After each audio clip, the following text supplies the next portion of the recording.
everybody.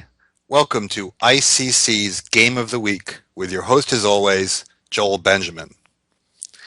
The Olympiad ended in an historic gold medal for the United States, and there were a number of spectacular individual performances that deserve mention.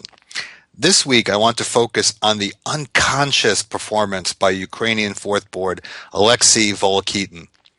Once one of the youngest grandmasters in the world, Volokitin has, for the most part, not delivered on his promise. I don't think he has performed very well in the Olympiad before, and I was actually a bit surprised to see him still on the squad. But in Baku, Volokitin turned in an 8.5 half score for the runner-ups, nearly performing at a 3,000 level. To make such a score that Magnus would be hard-pressed to achieve, you probably will need a bit of good fortune.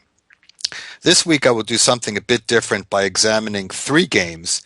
In all of them, Volokitin was able to overcome disadvantages and bring home the full point. Part of it was pure luck. If his opponents made certain moves, he could have been toast. But Volokitin's resourcefulness and ability to capitalize on opportunities had a lot to do with his success as well. So let's see how AV left Grischuk, Babula, and Hansen shaking their heads in misery.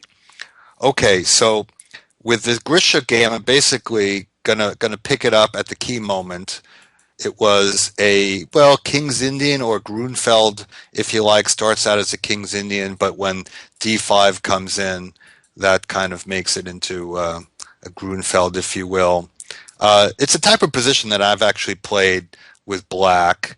I think, well, I kind of like it for whatever reason.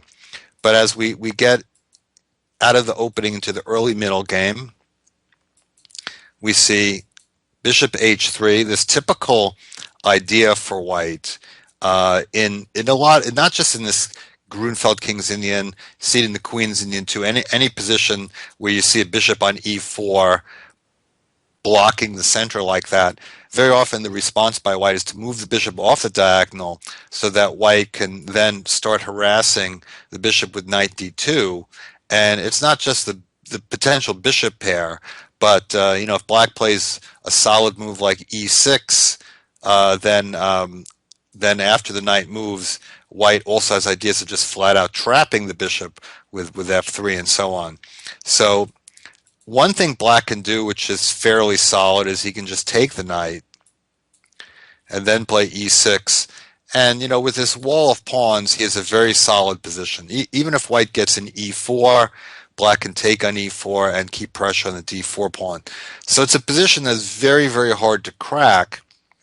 However, white has the bishop pair, so it means ultimately any kind of opening up of the position without a trade of bishops can be to his favor. So white can play for a long-term squeeze. It's not to everybody's taste to play such a position.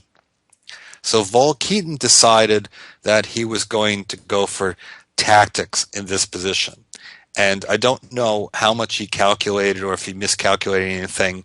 Objectively, it comes out better for white, but still, Grischuk had to play a lot of accurate moves, and he ended up not being up to the task. So here's the special move here, d takes c4. That's the big surprise.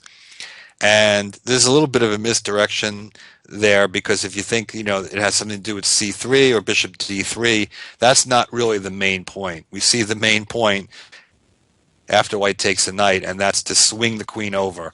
So the capture on c4 was to open that 4th rank, or 5th rank if you're algebraically inclined, and now create a threat on the knight.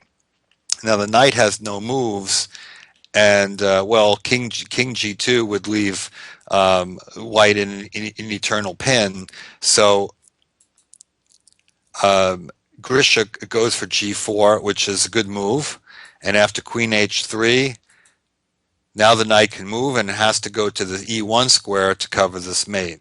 So it looks like at this point that black has given up a piece, and if he plays